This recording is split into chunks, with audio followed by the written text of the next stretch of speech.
नमस्कार, सुप्रभात, स्वागत आप सभी का सबरंग कार्यक्रम में। मित्रों, कई बार लोग ये कहते हुए सुने जाते हैं कि आजकल अच्छाई का ज़माना नहीं है।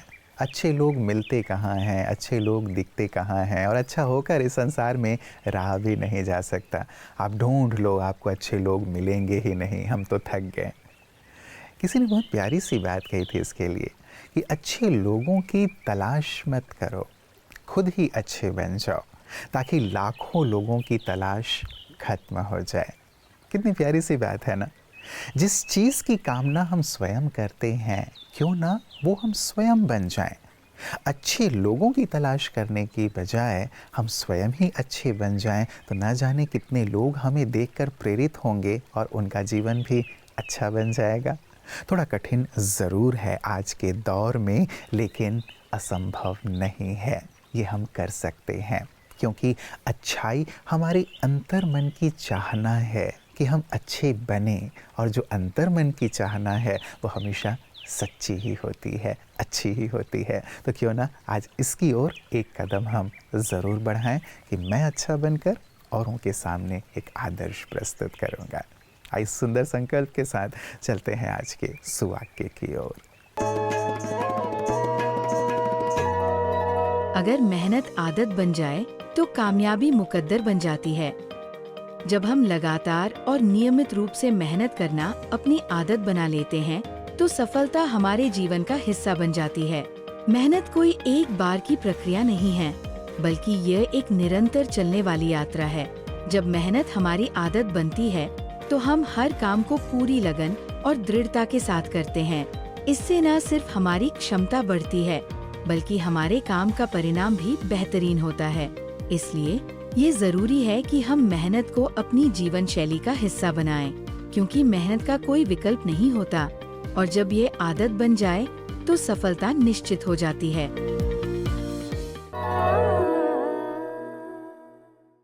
तो मैं ये बात ज़रूर कहूँगा मित्रों कि लोग तो भगवान में भी, देवताओं में भी कमियां निकालने लगते हैं, उन्हें भी नहीं छोड़ते। हम तो इंसान हैं।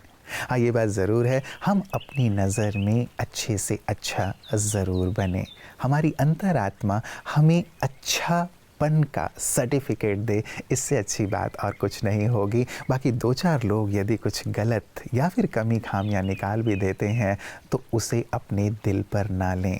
हमारी अच्छाइयों की खुशबू अनेक आत्माओं तक अवश्य पहुंचेगी और उन्हें भी प्रेरित करेगी। इसीलिए जब बुरा व्यक्ति बुराई करने से नहीं चूकता तो हम अच्छाई से क्यों चूकें, अच्छा बनने से क्यों चूकें। इसलिए अच्छाई के पथ पर हम दृढ़तापूर्वक अवश्य आगे बढ़ें। और आइए इसी दृढ़ता के साथ आगे बढ़ते हैं अपने अगले सेगमेंट, आपकी सेहत आपके हाथ की ओर। स्वास्थ्य के विषय में लोग जरूर ध्यान रखते हैं, अपना स्वास्थ्य अच्छा भी रखना चाहते हैं, परंतु उसका जो आधार है वह कहेंगे है हमारा मन। मैंने मन के बारे में बहुत कुछ कहा है। आज आपको एक सिंपल सी बात बताना चाहता हूं कि भले आप गरीब से गरीब व्यक्ति है, आप बिल्कुल अनपढ़ है, परंतु फिर भी यह जो शरीर आपके पास है वह सबसे बड़ी संपत्ति है। इतनी बड़ी संपत्ति किसी के भी पास नहीं हो सकती और बहुत ही आवश्यक चीज है कि यह संपत्ति आपके नियंत्रण में है। अगर आपका स्वास्थ्य अच्छा है, अगर आपका शरीर स्वस्थ है, तो मैं कहूंगा कि वह संपत्ति जो अरबों अरबों खरबों पति है ना, उनसे भी बड़ी संपत्ति, इसको पक्का मान लेना। वह जो सुख का अनुभव नहीं कर सकते हैं, भले उनके पास सुख सुविधा के साधन है, नाम है, प्रसिद्धि है, परंतु बहुत कुछ, जब शरीर अच्छा नहीं होता है तो वो उसका अनुभव नहीं कर सकते हैं। और आमतौर पर देखा है कि जो चीज हमारे पास होती है उसकी हमें वैल्यू नहीं है। आपके पास शरीर है और वह शरीर भी स्वस्थ है, उसको स्वस्थ रखना भी अब थोड़ी सी कोशिश करो तो बहुत मुश्किल नहीं है। तो बस ये मान लो कि यही सबसे बड़ी संपत्ति है, मुझे और कुछ नहीं चाहिए। भले कोशिश करो, दिन में कहेंगे कि भी 7-8 घंटा तो व्यक्ति को एक्टिवली काम करना चाहिए, है ना, कि जिससे आपको कुछ धन प्राप्त हो और कोई बात हो, और साथ साथ में और सभी चीजों का भी हमें ध्यान रखना है। व्यायाम करना है, सही आहार लेना है, मन को शांत रखना है, ऐसी बहुत सारी चीजें कि जो एक मैं कहूंगा कि गरीब व्यक्ति आराम से कर सकता है। बस आज जो मैं कहना चाहता हूं कि ये शरीर वह इतनी बड़ी संपत्ति है कि जो किसी के भी पास नहीं हो सकती है, या तो उसकी तुलना हम और कोई चीज के साथ नहीं कर सकते हैं। ओम शांति। याद उन्हें करता है जो लाख बाधाओं के बाद भी अच्छे पथ को नहीं छोड़ते, सत्य के पथ को नहीं छोड़ते। अपने जीवन में जो उन्होंने सिद्धांत बनाए हैं उन सिद्धांतों को नहीं छोड़ते, जो दृढ़तापूर्वक उस रास्ते पर चलते रहते हैं। यद्यपि ये कांटों भरा रास्ता होता है, लेकिन जो दृढ़तापूर्वक इस पर चलते हैं वही वास्तव में लोगों के लिए यादगार बन जाते हैं, प्रेरक बन जाते हैं। और उन्हें ही याद कर कर के हम भी अपने जीवन में मुसीबतों के पलों में एक शक्ति की अनुभूति करते हैं। प्रणाम, मैं प्रोफेसर राजीव शर्मा एक बार फिर मुखातिब हूँ आपसे कुछ प्यारी प्यारी सी बातों को लेकर। बहनों और भाइयों, देवियों और सज्जनों, महात्मा गांधी वर्धा में थे और उन्हें एक पत्र प्राप्त हुआ। पत्र 30-40 पेज का था और पूरे पत्र में गालियां ही गालियां लिखी हुई, गालियों के अतिरिक्त कुछ था ही नहीं।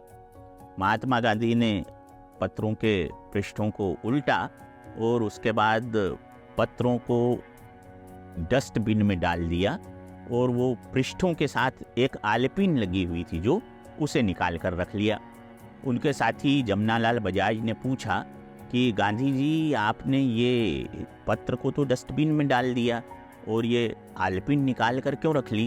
तो आदरणीय जमनालाल जी बजाज से महात्मा गांधी जी ने कहा कि ये पत्र तो जो था डस्टबिन में डालने के लायक ही था, क्योंकि इसमें किसी आलोचक ने गालियां ही गालियां लिखकर भेजी थी, लेकिन ये तो जो छोटी सी आलपिन लगी थी ये काम की थी, इसे इसलिए मैंने निकाल कर रख लिया। हम अनुपयोगी चीज़ों में भी उपयोग की चीज़ें ढूंढ सकते हैं।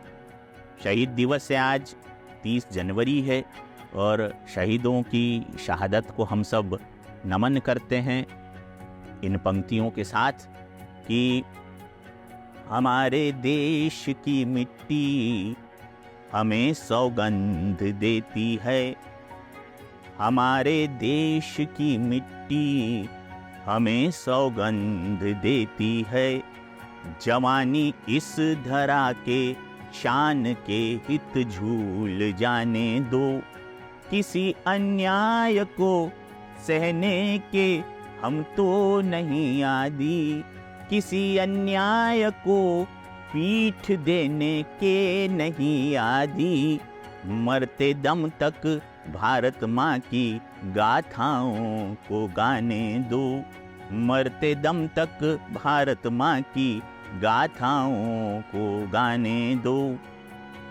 भारत माता की गाथा के प्रति सम्मान प्रकट करने के लिए, भारत माता को दुनिया में सर्वश्रेष्ठ राष्ट्र का दर्जा पुनः मिले, इस बात की अभिव्यक्ति के लिए ही हमारे ब्रह्मा बाबा की समाधि पर लिखा है, दुनिया में सर्वश्रेष्ठ राष्ट्र यदि कोई है तो वो भारत है। जय भारत।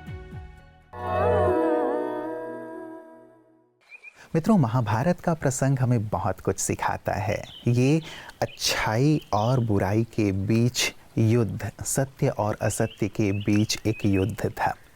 यद्यपि असत्य के साथ, दुर्योधन के साथ अक्षौणी सेना थी, लेकिन अच्छाई के साथ, सच्चाई के साथ अर्थात पांडवों के साथ भगवान थे। और जीत हम जानते हैं पांडवों की हुई, सच्चाई की हुई, अच्छाई की हुई। ये बात हमें प्रेरित करती है मित्रों। भले ही असत्य और बुराई कितना भी ज़्यादा शक्तिशाली क्यों ना हो, उनकी संख्या क्यों ही बहुत ज़्यादा क्यों ना हो, लेकिन अच्छाई के साथ हमेशा ही ईश्वर होते हैं, और जहाँ ईश्वर होते हैं वहाँ ही जीत होती है। भले ही कितनी भी विपदाएं आएँ, भले ही लगे कि शायद हम हार जाएं, लेकिन ईश्वर के साथ से विजय प्राप्त होती है। इसीलिए हम भी अच्छाई के पथ को कभी ना छोड़ें, सच्चाई के पथ को कभी ना छोड़ें, अपने सुंदर सिद्धांतों को कभी ना छोड़ें, क्योंकि इनके साथ ईश्वर की शक्ति होती है और वहीं जीत भी होती है। ओम शांति। श्रीमद् भगवत गीता जीवन जीने की अद्भुत कला तो है ही, साथ में एक संजीवनी है। मनुष्य आत्मा के जीवन की सब समस्याओं का समाधान ज्ञान के सागर गीता ज्ञानदाता द्वारा यहाँ उपलब्ध है। आत्मज्ञान को बताते हुए परमात्मा ने बहुत सुंदर तरीके से आत्मा का परिचय दिया है। यथा प्रकाशयत्येकः कृत्स्नं लोकमिमं रविः क्षेत्रम क्षेत्री तथा कृत्स्नं प्रकाशयति भारत। जैसे पूरी दुनिया को उजागर करने वाला, रोशनी देने वाला सूरज है, वैसे मानव शरीर को प्रकाशित करने वाली आत्मा है। केवल 5 तत्वों के भौतिकता में डूब न जाना, इस 5 तत्वों को चलाने वाली एक चेतन सत्ता है जिसको हम मैं कहते हैं, उसके बारे में भी जानना। जब मैं प्रकाश स्वरूप हूँ तो मेरे अंदर कोई प्रकार का अंधकार हो ही नहीं सकता। न आलस्य आ सकता है, न अलबेलापन आ सकता है, न कोई प्रकार की ईर्ष्या, द्वेष, अहंकार, क्रोध, लोभ अंदर आ सकता है। जब खुद को एक प्रकाश ज्योति स्वरूप समझते हैं तो सभी भेदभावों से हम मुक्त हो जाते हैं। न जाति का भेद है, न धर्म का भेद है, न भाषा का भेद है, न सीमा का भेद है, क्योंकि हर आत्मा एक ज्योति स्वरूप है। ज्योति की कोई जाति नहीं होती है, ज्योति की कोई सीमा नहीं होती है। इसलिए गीता के माध्यम से परमात्मा ने आत्मा को अपने अस्तित्व के बारे में बताते हुए आत्मा के अपने निजी गुणों के बारे में भी बताया है। जिस आत्मज्ञान या स्वयं के परिचय को जानकर हम मनुष्यात्मा बहुत सारे बोझ या परेशानियों से मुक्त हो सकते हैं।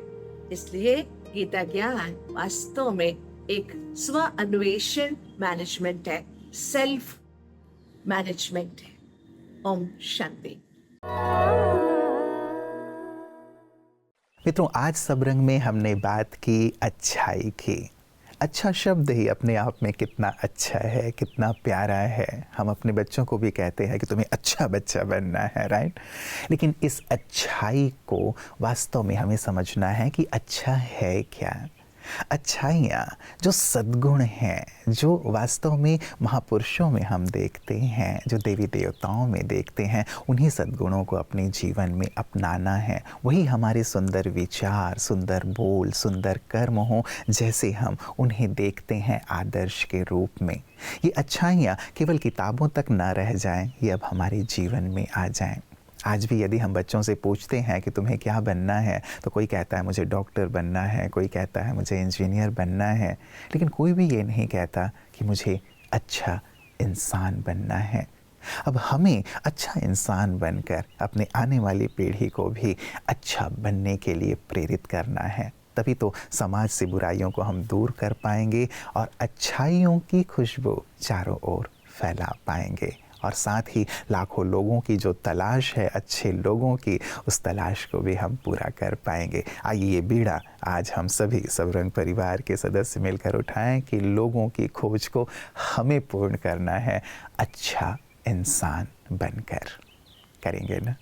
ज़रूर करेंगे, मुझे पूर्ण विश्वास है। नमस्कार। ओम शांति।